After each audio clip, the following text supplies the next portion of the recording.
네, 이어서 호수의 수질 관리 부영양화에 대한 얘기를 하도록 하겠습니다. 자, 부영양화 굉장히 중요합니다, 여러분. 여러분들 기사 준비를 하시는 분들은 무조건 나온다라고 생각을 하시면 됩니다. 무조건 나온다. 자, 부영양화라고 하는 부분이 무조건 나오는 이유는 간단해요. 예전에 하수 처리 공정이 유기물만을 제거하는 공정으로 이루어져 있었어요. 이루어져 있었는데 이제 사람들의 삶의 질이 이제 향상이 되면서 영양분을 많이 섭취하게 됐죠. 영양분을 많이 섭취하게 되니까 당연히 빠져나가는 하수도에도 영양 성분들이 굉장히 많이 포함이 되어 있었고, 근데 유기물만을 제거하는 처리 프로세스이다 보니 이런 영양염류 같은 질소와 인 같은 것들이 처리가 안 돼서 하천으로 빠져나갔을 거고, 그게 이제 하천으로 빠져나간 영양염류 같은 것들이 정체 수역이나 이런 데로 가다 보면 조류의 성장을 굉장히 급격하게 만들므로 해서 부영양화의 발생 같은 것들이 이제 일어날 수 있는 원인을 제공했고, 그러니까 그게 반대로 하수처리 공정으로 가서는 고도처리 공정으로 개조를 하게 됐고, 새로 신설되는 어떤 그런 하수처리 장은 다 고도처리 공정으로 이렇게 만들어지는 그런 계기가 됐다라고 볼 수가 있어요. 그래서 지금 현재 운영하고 있는 하수처리 장과 부영양화의 관계는 거의 일맥상통하게 이어져야 된다라고 볼 수가 있을 겁니다. 그래서 반드시 한 문제 이상은 출제되는 곳이에요. 수질 기사에서는. 자, 봅시다. 자, 저는 처음에 환경공학을 이 수업을 들었을 때, 내가 학생일 때 이 부영양화라는 뜻이 되게 좋은 뜻인 줄 알았어요. 영양이 많다라는 뜻이잖아요. 영양이 많다라는 뜻이라 왜 물에 영양이 많은데 나쁜 걸까라고 생각을 했는데 나쁜 거더라고요. 나쁜 거더라고요. 자, 그래서 부영양화를 이렇게 본다면 빈영양호라고 하는, 즉 영양이 없는 호수가 깨끗한 물입니다. 깨끗한 물이요. 자, 우리가 예를 들어 영양이 많다라고 하는 게 질소와 인 같은 영양염류만을 들 수도 있지만 유기물 같은 것들이 많아도 미생물이나 이런 것들이 성장이 굉장히 빨라져서 부영양화를 일으킬 수 있거든요.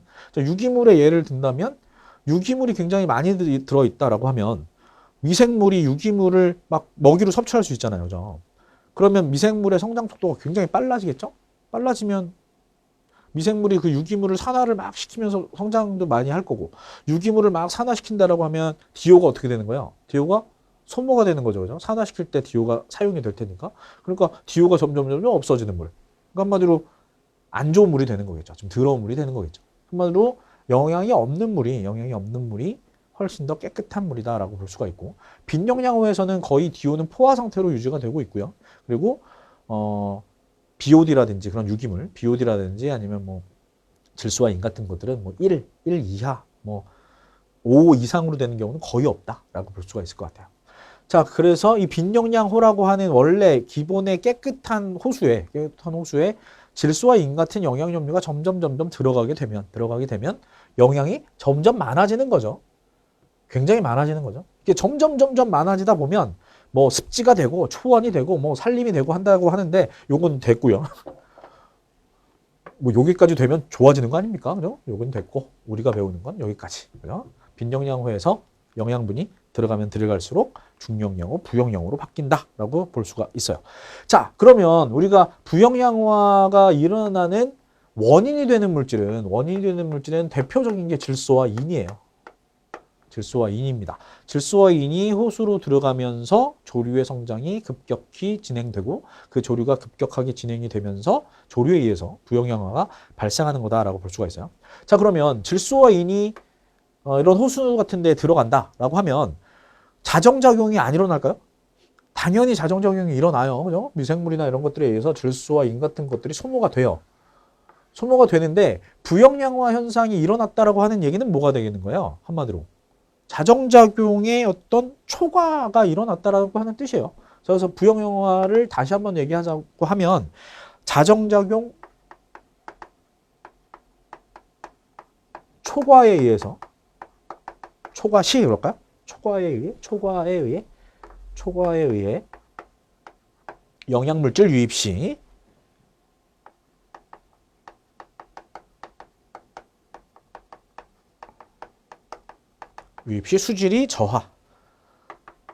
수질이 저하되고 또 조류가